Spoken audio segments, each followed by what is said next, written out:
দেখুন বন্ধুরা, আমি মাটনটা ভালো করে জল দিয়ে ধুয়ে নেব। ভালো করে জল পাল্টে পাল্টে পরিষ্কার করে ধুয়ে নেব।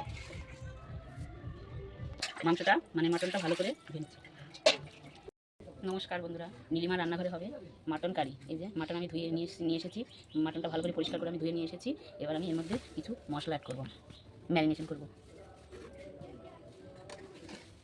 একটু কিছু পরিমাণ মতো লবণ,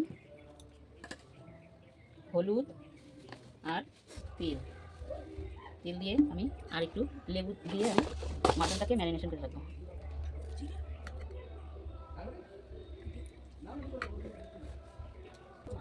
একটু আমি জিরের গুঁড়ো, একটু লাল লঙ্কার গুঁড়ো আর ধনের গুঁড়ো দিয়ে আমি ম্যারিনেশন করে রাখবো। এবার ম্যারিনেশন করা আমার হয়ে গেছে। এবার আমি ঢেকে রাখবো। আমি এবার মাটনটা রান্না করবো, তার জন্য রসুন মিক্সার বালে দিয়ে দিচ্ছি, একটু ঘুরিয়ে আনবো। আর এই যে আদা দিয়ে দিলাম।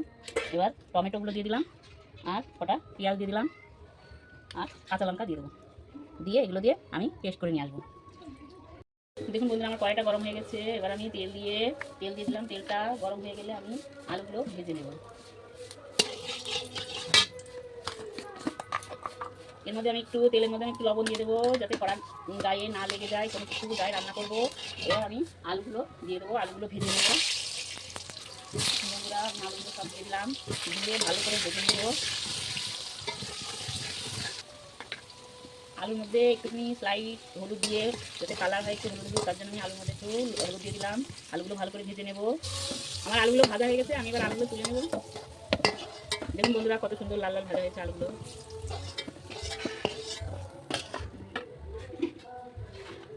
এবার আমি এর মধ্যে এই তেলের মধ্যে তেল দিয়ে দেবো মাটনের জন্য। মাটন রান্না করবো। এবার তেল দিয়ে দিলাম, তেলটা গরম হোক। আমার তেলটা গরম হয়ে গেছে। এবার আমি ফোড়ন দিয়ে দেবো। দিয়ে দিলাম সাদা জিরে, শুকনো লঙ্কা, দুটো তেজপাতা, দুটো শুকনো লঙ্কা, আর দিয়ে দেবো গোটা গরম মশলা, এলাচ, দারচিনি আর লবঙ্গ, আঁচ, 2-3টে গোলমরিচ। এবার আমি দিয়ে দেবো পেঁয়াজ কুচি। পেঁয়াজটা ভালো করে একটু নরম করে নিলাম। দেখুন পেঁয়াজগুলো আমার একটু লাল লাল করে ভাজা হয়ে গেছে। এর মধ্যে আমি একটু কিছু মশলা অ্যাড করবো। এই যে আমি এর মধ্যে মশলার মধ্যে আদা, রসুন, পেঁয়াজ, টমেটো, কাঁচা লঙ্কা সব একসঙ্গে পেস্ট করে নিয়েছিলাম। এই মশলাটা আমি দিয়ে দিলাম। মশলাটা দিয়ে একটু মিশিয়ে নেব। এবার এই মশলার মধ্যে আমি কিছু গুঁড়ো মশলা খাবো। 1 চামচ হলুদ গুঁড়ো, জিরের গুঁড়ো 1 চামচ, 1 চামচ ধনের গুঁড়ো, 2 চামচ লাল লঙ্কার গুঁড়ো। এবার আমি ভালো করে মশলাটা মিশিয়ে নেব।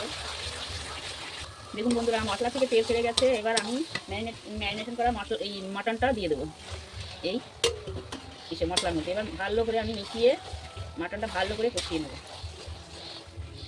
দেখুন বন্ধুরা, আমার মাটনটা কষা হচ্ছে। অন্তত 1 ঘন্টা তো লাগবে আমার এই মাটন কষাতে। 1 ঘন্টা কমে মাটন রান্না হয়। এবার আস্তে আস্তে আমি মাটনটা ভালো করে কষিয়ে নেব। দেখুন বন্ধুরা, কষানো হচ্ছে মাংস, এখনও একটু বলতে দেরি আছে।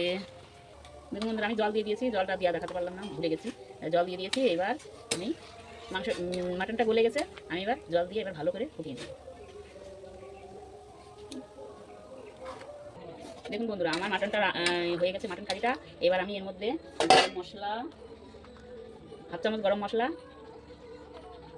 আর ঘি অ্যাড করবো। এবার একটু ঘি দিয়ে দেবো। এবার আমি একটু ঢেকে দেবো, যাতে মাংসের মাটনের মধ্যে ঘিয়ের গন্ধ, গরম মশলার গন্ধটা চলে যায়। এবার আমি ঢাকনাটা নামিয়ে ফেলবো। দেখুন আমার মতো আপনারা বাড়িতে একবার ট্রাই করে দেখুন। আর এই রেসিপিটা যদি আপনাদের ভালো লেগে থাকে, তাহলে আমাকে লাইক, কমেন্ট, শেয়ার করতে ভুলবেন না। ইউটিউব থেকে দেখলে আমাকে লাইক, সাবস্ক্রাইব করবেন এবং ফলো করে দেবেন। আর বেল আইকনটি, ঘন্টিটা একটু বাজিয়ে দেবেন, যাতে আমি আবার নতুন নতুন রেসিপি আপনাদের সামনে নিয়ে আসতে পারি। আর ফেসবুক থেকে দেখলে লাইক, কমেন্ট, শেয়ার করে ফলো করে দেবেন। আমি এবার মাটনটা ঢেলে ফেলছি, নামিয়ে ফেলছি।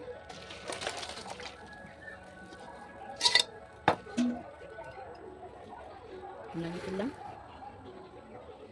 দেখুন বন্ধুরা, আমাদের এই যে কাঠের উনুনে রান্না করা হলো। কাঠের উনুনে রান্না করলে যে কী স্বাদ হয়, আপনারা একবার রান্না করে টেস্ট করে দেখতে পারেন। দেখতে কোয়েল, 1 পিস কেমন হয়েছে টেস্টি। দেখ খেয়ে আমাকে বল কেমন হয়েছে। ঝোল দেবো? দেখ তো কেমন হয়েছে, দেখ তো খেয়ে কেমন টেস্টি হয়েছে, কেমন হয়েছে? ফাটাফাটি। তাহলে আপনারা বন্ধুরা আপনারা বাড়িতে ট্রাই করে দেখুন কেমন হয়েছে, আর আমাকে লাইক কমেন্ট শেয়ার করে বলুন, লাইক কমেন্ট করুন প্রচুর প্রচুর পরিমাণে।